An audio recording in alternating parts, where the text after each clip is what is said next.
Hi friends, welcome back to my channel. ಇವತ್ತು special ಆಗಿ ಎಲ್ಲರ ಫೇವ್ರೇಟ್ ವೆಜ್ ಫ್ರೈಡ್ ರೈಸ್. ಈ ರೀತಿ ಬಿಸಿ ಬಿಸಿ ಇದನ್ನ ಮಾಡಿ ತಿಂತಾ ಇದ್ರೆ ರಿಯಲಿ ಇದರ ರುಚಿ ಅಂತೂ ಹೇಳಕ್ಕೆ ಆಗಲ್ಲ. ನೀವು ಪದೇ ಪದೇ ಮಾಡಿ ತಿನ್ನೋದಂತೂ ಗ್ಯಾರಂಟಿ.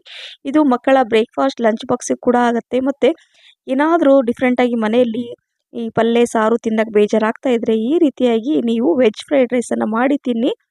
ತುಂಬ ಹೆಲ್ದಿಯಾಗಿರುತ್ತೆ. ಆರೋಗ್ಯಕರವಾದ ಈ ವೆಜ್ ಫ್ರೈಡ್ ರೈಸ್ ತುಂಬ ಸುಲಭವಾಗಿ ಮಾಡ್ಬೋದು. ಬನ್ನಿ ಯಾವ ರೀತಿ ಮಾಡೋದು ಅಂತ ನೋಡೋಣ. ಫ್ರೈಡ್ ರೈಸ್ ಮಾಡಲಿಕ್ಕೆ ಅನ್ನ ಉದುರುದ್ರಾಗಿರಬೇಕು. ಹಾಗಾಗಿ ನಾನು ಅನ್ನ ಮಾಡಿಬಿಟ್ಟು ನೋಡಿ, ಬಿಸಿ ಇದೆ ಅಲ್ವಾ, ನಿಮ್ಗೆ ಕಾಣಿಸ್ತಾ ಇರ್ಬೋದು, ತುಂಬ ಬಿಸಿ ಇದೆ. ಹಾಗಾಗಿ ತಣ್ಣಗೆ ಮಾಡಲಿಕ್ಕೆ ನಾನು ಇಟ್ಕೊಂಡಿದ್ದೀನಿ.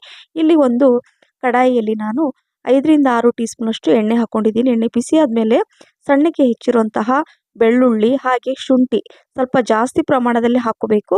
ನಂತರ 5 ರಿಂದ 6 ಹಸಿಮೆಣಸಿನ್ಕಾಯಿನ ಈ ಥರ ಉದ್ದಕ್ಕೆ ಹೆಚ್ಕೊಂಡ್ಬಿಟ್ಟು ಇದನ್ನು ಹೈ ಫ್ಲೇಮಲ್ಲೇ ಇದನ್ನು ಹುರ್ಕೋಬೇಕು. ನಂತರ ಹೆಚ್ಚಿರುವಂತಹ 2 ಈರುಳ್ಳಿ ಈ ಥರ ಉದ್ದಕ್ಕೆ ಹೆಚ್ಕೋಬೇಕು. ಫ್ರೈಡ್ ರೈಸಿಗೆ ಇದೇ ರೀತಿಯಾಗಿ ಇದ್ದರೆ ತುಂಬ ಚೆನ್ನಾಗಿರುತ್ತೆ. ಈರುಳ್ಳೆಲ್ಲ ಹಾಕಿ ಒಂದು 30 ಸೆಕೆಂಡ್ ನಂತರ ಸ್ವೀಟ್ ಕಾರ್ನ್ ಹಾಕ್ಕೊಂಡಿದ್ದೀನಿ. ನಂತರ ಕ್ಯಾರೆಟ್ ಈ ಥರ ಉದ್ದಕ್ಕೆ ಹೆಚ್ಕೋಬೇಕು.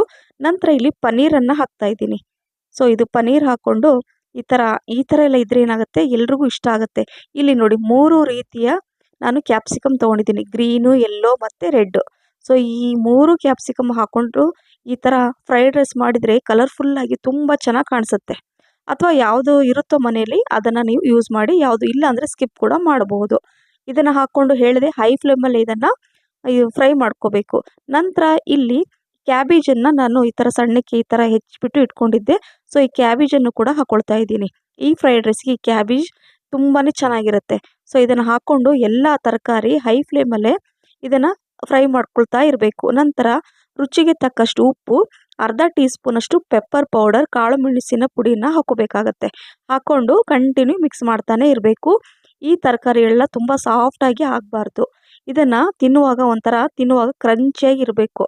ಸೊ ಹಾಗಾಗಿ ಹೈ ಫ್ಲೇಮಲ್ಲೇ ತರಕಾರಿನೆಲ್ಲ ಬೇಯಿಸ್ಕೊಂಡು ನಂತರ ಅನ್ನ ನಾನು ಸೈಡಲ್ಲಿ ತಣ್ಣಗೆ ಮಾಡಲಿ ಇಟ್ಟಿದ್ದಲ್ಲ, ಸೊ ಅದನ್ನು ಹಾಕ್ಕೊಂಡು 2 ಟೀ ಸ್ಪೂನಷ್ಟು ವಿನೆಗರ್ ಹಾಗೆ 2 ಟೀ ಸ್ಪೂನಷ್ಟು ಸೋಯಾ ಸಾಸ್, 2 ಟೀ ಸ್ಪೂನಷ್ಟು ರೆಡ್ ಚಿಲ್ಲಿ ಸಾಸನ್ನು ಹಾಕ್ಕೊಳ್ಳಿ. ಕೆಲವೊಂದು ಇಲ್ಲ ಅಂದರೆ ಸ್ಕಿಪ್ ಕೂಡ ಮಾಡ್ಬೋದು. ಬಟ್ ನಾನು ಹೇಳಿದೆ ಸ್ಟ್ರೀಟ್ ಸೈಡಲ್ಲಿ ಅಥವಾ ರೆಸ್ಟೋರೆಂಟ್ ಸ್ಟೈಲಲ್ಲಿ ಯಾವ ರೀತಿ ಮಾಡ್ತಾರಲ್ಲ ಅದೇ ರೀತಿಯಾಗಿ ಮಾಡ್ತಾ ಇರೋದ್ರಿಂದ ನಾನು ಇದೆಲ್ಲ ಹಾಕ್ತಾಯಿದ್ದೀನಿ ಅಷ್ಟೇ. ವಿನೆಗರ್ ಬದಲು ನೀವು ನಿಂಬೆಹಣ್ಣಿನ ರಸ ಕೂಡ ಹಾಕೋಬಹುದು. ಸೊ ನೋಡಿ, ಮತ್ತು ಈ ರೆಡ್ ಚಿಲ್ಲಿ ಸಾಸ್ ಬದಲಿಗೆ ನೀವು ಟೊಮೊಟೊ ಸಾಸನ್ನು ಕೂಡ, ಅಂದರೆ ಟೊಮೊಟೊ ಸ್ವಲ್ಪ ಪೇಸ್ಟ್ ಮಾಡಿಬಿಟ್ಟು ಅದನ್ನು ಕೂಡ ಹಾಕೋಬೋದು. ಸೊ ಇದನ್ನೆಲ್ಲ ಚೆನ್ನಾಗಿ ಮಿಕ್ಸ್ ಮಾಡಿಕೊಂಡು ಲಾಸ್ಟಲ್ಲಿ ಸ್ವಲ್ಪ ಹೆಚ್ಚಿರುವಂಥ ಕೊತ್ತಂಬರಿ ಸೊಪ್ಪನ್ನು ಹಾಕ್ಕೊಂಡ್ರೆ ಈ ಬಿಸಿ ಬಿಸಿ ವೆಜ್ ಫ್ರೈಡ್ ರೈಸ್ ರೆಡಿ. ಎಷ್ಟು ರುಚಿ ಇರುತ್ತಂತೆ ರಿಯಲಿ ಫ್ರೆಂಡ್ಸ್. ಇದನ್ನು ಎಲ್ಲರ ಫೇವ್ರೇಟ್ ರೆಸಿಪಿ ಅಂತ ಕೂಡ ಹೇಳ್ಬೋದು. ಯಾಕಂದರೆ ಕೆಲವೊಂದು ಸಲ ಬೇಜಾರಾದರೆ ಅಥವಾ ಹೊರಗಡೆ ಹೋಗಿ ತಿನ್ನೋದಕ್ಕಿಂತ ಬೆಟರ್ ನಾವು ಮನೆಯಲ್ಲೇ ಹೈಜಿನಿಕ್ ಆಗಿ ಈ ರೀತಿ ಮಾಡಿ ತಿನ್ನೋದು ಅಲ್ವಾ. ಸೊ ಹಾಗಾಗಿ ಈ ರೀತಿ ಮಾಡಿ ಎಲ್ಲರಿಗೂ ಕೊಡಿ. ರಿಯಲಿ ಎಲ್ಲರ ಫೇವ್ರೇಟ್ ರೆಸಿಪಿ ಆಗುತ್ತೆ. ಪದೇ ಪದೇ ಕೇಳಿ ಇದೇ ರೀತಿ ಮಾಡು ಅಂತ ಕೂಡ ಹೇಳ್ತಾರೆ.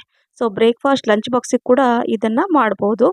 ಕೆಲವೊಂದು ಸಲ ಯಾರಾದರೂ ಗೆಸ್ಟ್ ಬಂದರೆ ಸಡನ್ನಾಗಿ ಏನು ಮಾಡಬೇಕು ಅಂತ ಯೋಚನೆ ಮಾಡ್ತಾ ಇದ್ರೆ ಇದನ್ನು ಕೂಡ ನೀವು ಮಾಡ್ಬೋದು.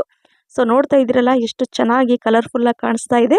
ಸೊ ಹಾಗಾಗಿ ಮಿಸ್ ಮಾಡದೆ ಮಾಡಿ ಅಂತ ಹೇಳ್ತಾ, ಈ ರೆಸಿಪಿ ಇಷ್ಟ ಆಗಿದ್ರೆ ಲೈಕ್, ಶೇರ್, ಕಮೆಂಟ್ಸ್ ಮತ್ತು ಸಬ್ಸ್ಕ್ರೈಬ್ ಮಾಡಿ. ನಿಮ್ಮ ಫ್ರೆಂಡ್ಸ್ ಮತ್ತು ಫ್ಯಾಮಿಲಿ ಕೂಡ ಶೇರ್ ಮಾಡಿ. Thank you for watching. Bye.